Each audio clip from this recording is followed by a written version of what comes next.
Some basic concepts of chemistry. So ഈ ഒരു ചാപ്റ്ററിൽ കീം 2025 എങ്ങനെ പ്രിപ്പയർ ചെയ്യാമെന്നാണ് നമ്മൾ ഈ ഒരു വീഡിയോയിൽ പറയാൻ പോകുന്നത്. ഈ ചാപ്റ്ററിലുള്ള ഇമ്പോർട്ടൻറ്റ് ഫോർമുലാസൊക്കെയാണ് പറയാൻ പോകുന്നത്. ഓക്കെ, സോ ഫസ്റ്റ് തന്നെ മാറ്റർ ആൻഡ് മെഷർമെൻ്റ് ആണ്. Classification of matter, elements, compound, mixer രണ്ട് ടൈപ്പ് ഉണ്ട്. ഹോമോജീനിയസും ഉണ്ട്, ഹെട്രോജീനിയസും ഉണ്ട്. എലമെൻ്റ് എന്ന് പറഞ്ഞാൽ ആറ്റംസ് കൂടി ചേർന്നിട്ടുണ്ടാകുന്നതാണ് element. Different types of element കൂടുന്നതാണ് കോമ്പൗണ്ട് ആയിട്ട് വരുന്നത്.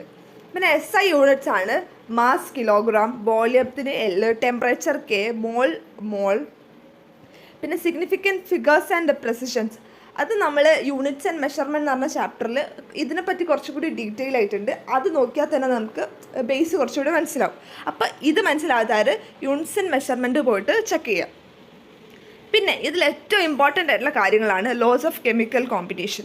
First one it is law of conservation of mass before and after a reaction remains constant. അതായത് ഒരു റിയാക്ഷൻ്റെ മുൻപും ശേഷവും അതിലുണ്ടാകുന്ന മാസ് കോൺസ്റ്റൻ്റ് ആയിരിക്കും. രണ്ടാമത്തേത് പറയുന്നത് ലോ ഓഫ് ഡെഫിനിറ്റ് പ്രൊപ്പോർഷൻ ആണ്. A compound always has a same element ratio by its mass. അതായത് ഒരു കോമ്പൗണ്ട് എത്ര റിയാക്ഷനിൽ പങ്കെടുത്താലും അതിൻ്റെ റേഷ്യോ അത് സെയിം ആയിരിക്കും. പിന്നെ law of multiple proportions. If 2 elements form multiple compound the mass ratio small whole numbers. അതായത് ഒന്നിൽ കൂടുതൽ എലമെൻറ്റ്സ് അല്ലെങ്കിൽ മൾട്ടിപ്പിൾ എലമെൻറ്റ്സ് കൂടിയിട്ട് കോമ്പൗണ്ട് ആവുകയാണെങ്കിൽ അവിടെ ഉണ്ടാകുന്ന റേഷ്യോസ് സ്മോൾ ഹോൾ നമ്പേഴ്സ് ആയിരിക്കും. ഇനി atomic and molecular mass. Atomic mass unit 1 AMU എന്ന് പറയുന്നത് 1/12 മാസ് ഓഫ് കാർബൺ 12 ആയിരിക്കും. ആൻഡ് മോൾ കൺസെപ്റ്റ്, 1 മോൾ എന്ന് പറയുന്നത് 6.022 × 10⁻23 പാർട്ടിക്കിൾസ്. അതിനെ നമ്മൾ അവഗാഡ്രോ നമ്പർ എന്ന് പറയും. മോളാർ മാസ് എന്ന് പറഞ്ഞാൽ mass of 1 mole of substance. Molar mass ആണ് ഒരു മോൾ സബ്സ്റ്റൻസിൻ്റെ മാസിനെയാണ് നമ്മൾ മോളാർ മാസ് എന്ന് പറയുന്നത്. പിന്നെ എംപിരിക്കൽ ഫോർമുലയുണ്ട്, മോളിക്കുലാർ ഫോർമുലയുണ്ട്. Empirical formula is the simplest ratio of an atom. ഇപ്പം നമ്മൾ വാട്ടറിനെ H2O എന്ന് എഴുതൂല്ലേ, ശരിക്കും നമുക്ക് H4O2 എന്ന് എഴുതാം. പക്ഷേ H2O സിംപ്ലസ്റ്റ് റേഷ്യോയിൽ എഴുതുന്നതിനാണ് നമ്മൾ എംപിരിക്കൽ ഫോർമുല എന്ന് പറയുന്നത്.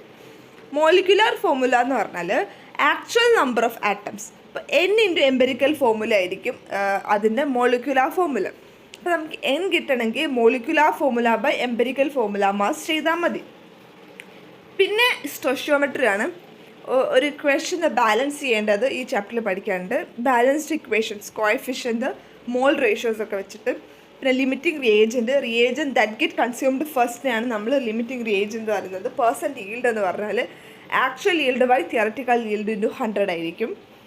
പിന്നെ ഇമ്പോർട്ടൻറ്റ് ഫോർമുലാസ് വരുന്നത് നമ്പർ ഓഫ് മോൾസ് പറഞ്ഞാൽ given mass by molar mass ആയിരിക്കും.